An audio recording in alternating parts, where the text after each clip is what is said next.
அடபோச்சே. Hello. Hey, hello. Hi. Hello. Hi. Am I obliged to say vanakkam? Yes. Who's leading? You lead lah. Go. Go ahead.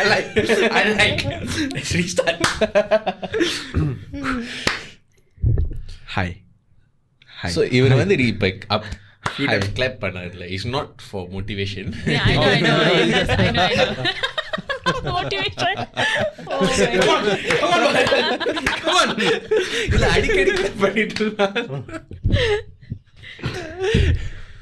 Serious boys. Yes. Let's go. நமக்கு இன்னைக்கு ஒரு guest இருக்காங்க. Don't clap. Just keep it in the episode. Just keep it in the episode. Yeah, just keep it in the episode. Yeah.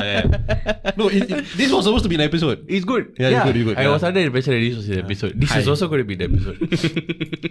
So today we have a guest with us. Our name is Malini Michelle. Welcome to the show, Malini. Hello, thank Hi. you for having me. Thank you. So tell us who's Malini. Oh, okay. Very, okay. Basically, I own M-Plified Beauty, which is a skin aesthetic salon. We do laser, hair removal. We also do facials, waxing, threading, and all that stuff. And then other than that, I'm also a makeup artist. I've been a makeup artist for the past 15 years. Yeah, so I specialize in bridal makeup for Indian weddings. Yeah. So you've taken this entrepreneurship Yes. journey since a young age. Very right? young, yes. What got you into entrepreneurship? I think basically for me was like it started when I was doing my O-levels and I was like, you already have to prepare what courses you want to do in poly. And I was like, I was just so not interested in anything. And then I have my parents pressuring me like, what are you going to do? What are you going to do? Have you decided? And then there was a lot of pressure on me. So I was like, it's very difficult for me to tell them that actually I'm not interested in anything. I really didn't know how to do it. I wasn't interested in anything in poly. I think I was already interested in beauty related stuff. But of course back then there was no social media and all that. So exposure was very little. I just know I like to be in the beauty line, but I don't know what I'm going to do. I'm just like, you know what? Let me just figure it out. So after results, while waiting for O-level results, I got myself a job in a beauty salon. Yeah, so what I was doing is I was doing henna, not bridal henna, just simple henna for like Deepavali bazaars.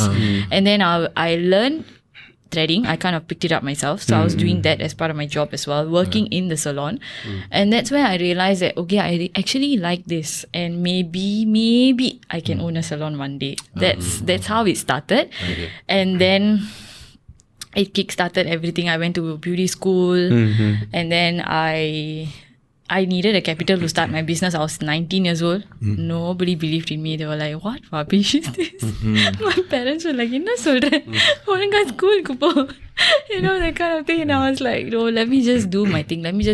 So I was very rebellious back then. Very rebellious. I was just doing my thing. I went to beauty school.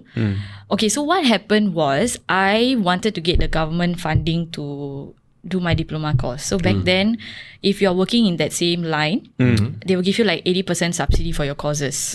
Okay. But for me, that was a lot of money. And like I said, my parents were not supportive of this. So I was working in the salon, and then but the employer kind of played me out lah. Okay, she played me out. She said, I will put for your CPF. She never did. And I didn't know. I was so young. I didn't go and check. I don't even know how to check CPF statements all back then. I was like 17 years old. So I didn't know. Then by the time I went to sign up for the course, I realized that I didn't have anything in my CPF. So they were like, you have to pay everything by yourself. So I was like, ஐயோ நான் என்ன பண்ணுவேன் that kind of thing. So I remember my grandmother gave me a lump sum of money. She said, okay, Nama, I give you this first, you keep, don't tell anybody. So I put that down as a deposit. Then the rest of the installments I had to pay myself. Right. So how I was paying for it was 10 to 1. I went for classes every day. After 1 o'clock, I'll carry all my things to school. I'll carry all my my waxing pot, my mani-pedi stuff, and I'll go to school. Then after that, I'll go and see clients at home.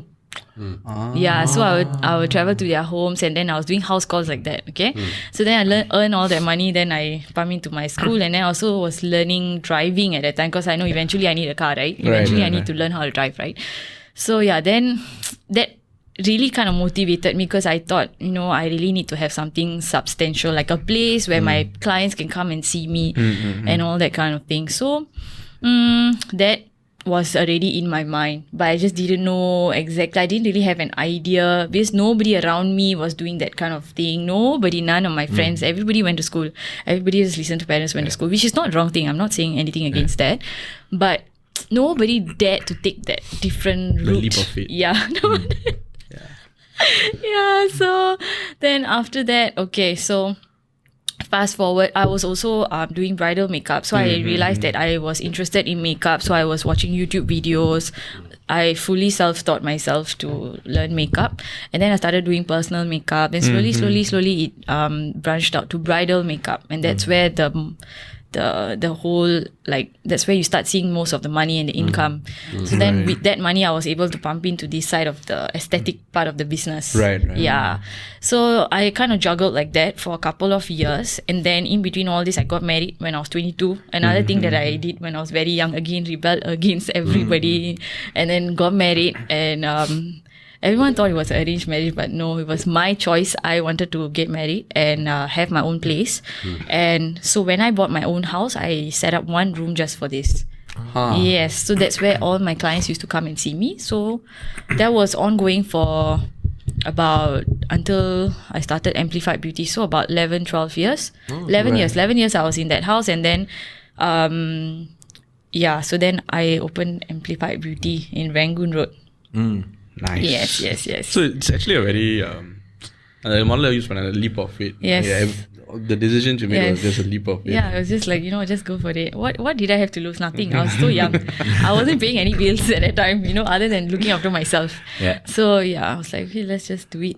That's kind of unique. So like just to go back at that point, right? And நம்ம society like Singapore we are like always ingrained into thinking like school, you go I primary think school, it's Singapore secondary school, thing. JC, Poly, uni, Yeah. then only you start your career. So but there are a few people who like ungal mari like take a leap of faith, but and the leap of faith பண்றது like were you சில பேருக்கு like if you were to tell me at that age I would have been very scared to do it.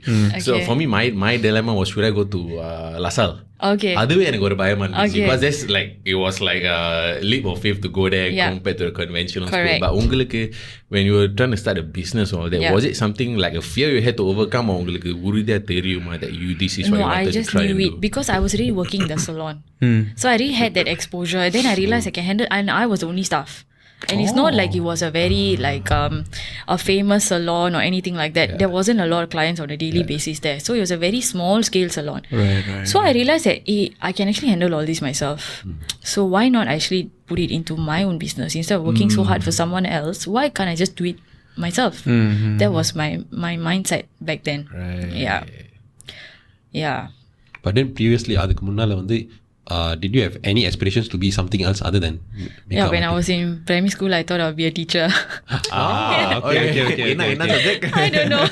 I just thought I'll be a teacher, Yeah. So along the way, when I was like doing makeup, I mean, I still am. I also did like master classes. So that was also kind of like me teaching people. Yeah. So I did a couple of master classes, sari tying classes. So all that I did. Yeah. So you get to live out that teacher dream. Yeah. This is where like entrepreneurship takes you. It takes you on. It opens multiple doors. It opens multiple 100%. 100%. எந்த நேரத்துல எந்த வரும் தெரியாது. ஆனா correct. I think a lot of people are very focused on just the money making part of it. Like even when you're young, okay, when people talk to you about careers, like in secondary school or in poly, you talk about careers and all, you just think about how much money can I make doing this in the future, right? You only think about the money aspect point of it. But I think a lot of people fail to realize whether it's going to make you happy, whether it's going to make you feel like you have a purpose in your life. So a lot of people end up earning a lot of money, but they are so dissatisfied with their job. They just don't feel like they're happy. And then what's the point? Right? What's the point? You have to like force yourself to go to work every day. Yeah. It's Singaporean lifestyle. Yeah, it is a very Singaporean Like thing. Lena, recently we were We're the second happiest country. we're the second happiest country. Yeah, I really don't know who this is. Sorry, we're recording idea. this. We're recording this on 23rd March. A few days back, we were told that Singapore is the second happiest country No. In Asia or the world? In the Asia, world. I think in Asia. right? எனக்கு ஒரே ஒரு கேள்வி தான் இந்த மூஞ்ச பார்த்தா happiest மாதிரி இருக்கா இந்த மூஞ்ச பார்த்தா பல words வருது. How? Where? எவன் அந்த கேள்விக்கு பதில சொன்னா? Was it on like state news or something like that? It was from, I think, Mothership posted. Yeah, Mothership posted. Mothership Yeah, posted. yeah. No comments. It's a Yeah. it's a formalized. It's concrete hard news. I need to know who are the test subjects. Who are the ones who were surveyed? Because if they're serving people at 6th Avenue, Yeah, exactly. and all this rich estates, Temangan, and கொஞ்சம் அந்த தோப்பாயோ அந்த கொஞ்சம் urban rural இடத்த சொல்லாத. அதுக்கும் hate வரும். Yishun. இல்ல ஈஷுனா இல்ல சொல்லாத. So you say so have you been in the West your whole life? Yes, my parents live in Bukit Panjang. So I was there till I was 22. Then I moved to Choa Chu Kang. So West Side my whole life. Because I like to go to JB. I'm there all the time. So it's convenient. Yeah, convenient. West side is the best side, but That's so. You live in the West as well? yeah, Buona Vista. Oh, okay. No comment. That's not Okay. so That's extreme, not- but yeah. nearly. Yeah, You're okay. at the edge of the radius. It's West. Okay, it's West. Yeah, it's West. West. Jurong dah. You transition to M-Plified Beauty. Yes. Correct. How has that journey been so far? Okay, even that was a very big, wow, that was a big leap of faith. Okay, so in between all this, right, while I was, like I said, I was married before and all that. So my marriage lasted about 7 years and then my ex decided to walk out on it.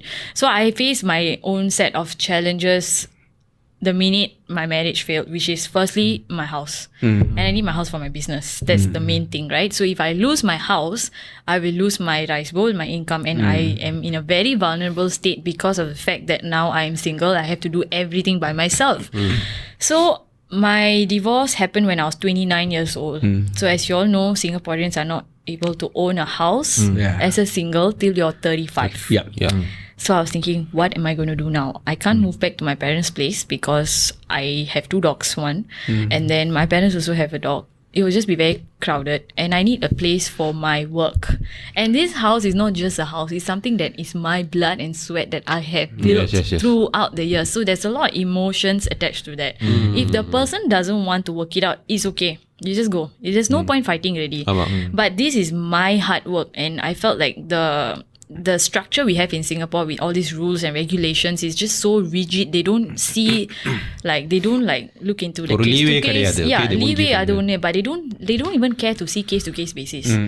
I went to so many lawyers, so many HDB officers. Everyone told me it's impossible. I said, then you are telling me that someone who wants a shortcut out of his life, which is my ex-husband, who just wanted to sell the house to pay his debts and walk out of the marriage freely, he gets his way and I work day and night. You know, I wake up like 2 a.m., 3 a.m. to go for bridal. And then I don't get to sleep until late at night. And I have to carry my heavy bags and go, and I'm slogging day and night. And all that is for nothing, just because somebody wants his shortcut way out of life.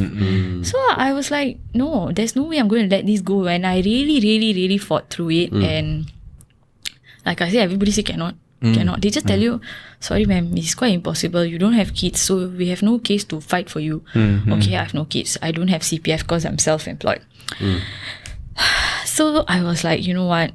I'm going to see the MP. So I did. I went to see Mr. Lawrence Wong. He's the MP for my area. Initially, they say, okay, we will look into the matter. Look into the matter. They never give me an answer. Look into the matter.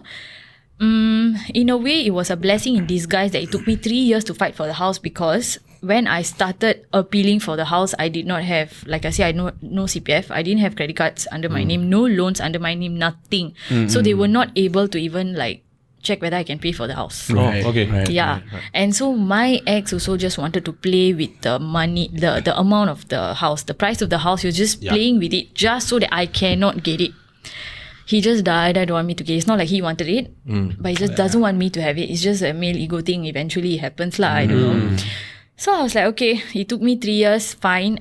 In that 3 years, I built up my credit score. I got myself a credit card. I did everything proper, and of course, my income also grew in that 3 years. It was really a blessing in disguise. I think more clients started coming, and that's when in that 3 years I realized that okay, I need to start another thing, which is laser hair removal. Because before that, I was not doing any laser related stuff. It was just purely aesthetics. So once I started, the laser business picked up. Because I felt like in Singapore, we don't really have much laser options for Indians. Because most IPL machines are catered to fair skin with dark hair, but not many for dark skin with dark hair. So that's when I did my research, and we really like, I looked through a lot of things, and then I tried it on my entire body as a guinea pig before I decided to do it as a business. So once the laser picked up, people were coming to my house. I realized I need a bigger space because my machine is so huge, and then I eventually need more machines. There's no way I can do it at home. And then it was two of my closest friends. They were by my side throughout everything, because it was very mentally draining, because no matter how my personal life is crashing, I still have to wake up, show up for my clients every day. That one, you cannot run away from that. So they saw how hard I was working day and night, and then they told me, I think it's time, just do it. And in my mind, I thought I will never be able to do it by myself if I don't have a husband support. How am I going to do all this? Like, how? So that's what I was thinking. But they were like, you know what? Just do it, Malini. You can. And they helped me. It's two of my closest guy friends. So they helped me source for the place, source for the rental and all that. And then like one of my friends literally like, he did like a whole chart to show me, okay, this amount can be earned in a month. Like he just broke down everything for me and showed me, and he's like, are you still telling me you can't do it? I was like, okay. I was like, okay, maybe we can do it, so let's go. So he was looking for the place while I was still fighting for the house. While I was fighting for the house, I really didn't know that I'm going to open a salon, because what I was telling the MP was that I need the house for my business, which is true. It wasn't a lie. It was true. But then it just happened that business was expanding and I needed a bigger space. So then we found Rangoon 88. M-Plified Beauty was born. The name also was given by my friend. We were just thinking, brainstorming, how are we going to have a new name that is like, like different? And then he just suddenly came out with, hey, what about M-Plified Beauty? I was like, okay, we got a name. That's it. Yeah. It was just like a random dinner. We were just brainstorming, thinking, and then he came out with it. And so that's how it started. And so that's how we transitioned from Divine Beauty. C is actually creation by short form it. Divine Beauty Creation was transitioned into M-Plified Beauty. And so with a whole new set of treatments and all that. Okay, so unga journey like நிறைய spontaneous moments எல்லாம் இருக்கு. Yes. So to act on those spontaneous moments, right, you need a special kind of courage. அது என்கிட்ட இல்ல. I need to plan everything properly. அந்த mind வந்து நினைச்சு அந்த கரேஜோட அந்த டெக்கான் வந்து எந்த இருக்குது மச்சான் தெரியலடா. So I'm the type I need to plan stuff. I need to see, okay, in the scenario வந்து இப்படி போம். If not, never mind, let's go in this way. But how do you get the courage? How do you get the instinct to act on those spontaneous moments? Okay, to be very honest, I would have just been home based till now if my friends didn't push me. So really, like, if they didn't push me and they didn't give me the confidence, I wouldn't have done it, because it's a big risk. I really have like a huge thing with my house, and I have to pay for the house all by myself now. So I was thinking, can I even afford it? That was like, I didn't want to go into any debts, because that's my biggest fear. I don't want to go into any credit card debts. I don't want all that. So I just want to make sure it's comfortable and I can afford everything. But then if you don't leave your comfort zone, you will never grow. Right. So that's what they told me. You will grow. And they gave me the confidence. So I'm very grateful for my friends. I really, even though I went through so much with my marriage and all, I really made very good friends after the divorce, which I'm very grateful for. I will tell you that it's all because of my closest friends who were with me throughout those times. So, கடை வந்து நீங்க ஆரம்பிச்சிட்டீங்க. Yes. How long has that been? We started December 2022. So just slightly more than a year now. From December 2022 to now, I'm sure there would have been a lot of ups, a lot of downs. Yeah, definitely. Let's start from maybe the best moments. What was the best moment after opening? When the first few days when we start, like the first few, actually not even days, the first month when we started, we were so overwhelmed with the response and the support. I remember it was New Year's Eve, December 2022, and we were so busy. Like I didn't even have time to pee. I have 2 staff. And then my friend, who is also the manager, he was there like collecting all the cash. And then the 3 of us, the 2 girls and me, we were like running around handling all the clients. None of us had the time to pee or to take a break or to even eat. And I was like, I remember the end of the day, we all went out that night because it was New Year's Eve, right? And then we just looked at each other and we were like, wow, like seriously, like wow, I did not expect this. Then so then everything was like, I think a lot of people trusted me. Yeah, they trusted me and they trusted the fact that I have good quality stuff, and I will never betray that trust. That is very important because it takes many years to build that kind of trust with people. So I was very grateful for that moment. I was like, okay, Malini, I think you're on the right track. I think we can do this. It was like such a confidence boost. Right. Yeah, so after that, that was one of my wow moments, And then we started memberships in our salon. So we have memberships and a lot of people signed up. So we have a lot of regular members as well. And then they get their membership discounts, and then we have like members only promotions. So they'll be entitled for that. And during their birthday months, they have a special discount as well. So a lot of people signed up and I was like, wow, I was very grateful. And what were the challenges? Challenges initially I had was looking for staff. Because I had to start from scratch. It was only me. I've never had anyone work for me ever. So I had to look for staff, and finding good staff is very important. I was very lucky again. I got good staff, and they are also very passionate about it. So it's not just a job that they come and work and take their money and go. They're also very passionate. They keep track with my clients. They have a good relationship with the clients, which is very important. And so if we realize that this person hasn't come in a while, we'll call them. They also will call them, text them and say, how are you? Like check up on them. So I'm very grateful for my girls as well. Without them, there's no way I can survive. Yeah. I had a question. Like, your ஆரம்பிச்சது was like 2022. And it's a tricky time because we were just exiting out of COVID. Exiting the pandemic. Correct. Yes, I forgot about the pandemic. Yeah. So when you're just exiting the pandemic, I think we are still ஒரு fear இருந்துச்சு திருப்பி போகுமா, because there's been random spikes here. A few months ago, so there was a spike. So like I personally have the fear திருப்பி எல்லாத்தையும் close. Correct. And there were a lot of businesses affected, especially those in the malls. So at that time when you were starting, like I would think that you need a bit more courage compared to if, let's say you're starting like 2010 or something. Correct. Backup. I just knew that I don't want to be inside a mall, because I will have to follow the mall's rules and regulations with the closing and opening timing. So that's what I told my friend. Don't find a shop in the mall. I don't want a mall. I want like a shop house or a standalone shop. And that's what we got. Rangoon 88 is like under a apartment building. So we can open anytime, we can close anytime. There's no rules in terms of that. What time? We open 10:30 to 8:30. Yeah. Rental கூட அதிகமா இருக்காது. No, it is quite high because it's in central location. Yes. Because like Little India. It's further down, just opposite the hospital, Farrer Park Hospital. Right. Or near the Taste of India, is it? Correct, opposite that. So we're on that side of the road. Nice. Yes. Rental prices generally is high. It's high. Even when I was getting higher. was looking for a house to rent in case I didn't get my own house. It was crazy. It was like stupid. OMG. That time I was looking at a rental house, like a studio HDB house for rent. Rental was no 2K for a 25 square meter. Oh wow. What?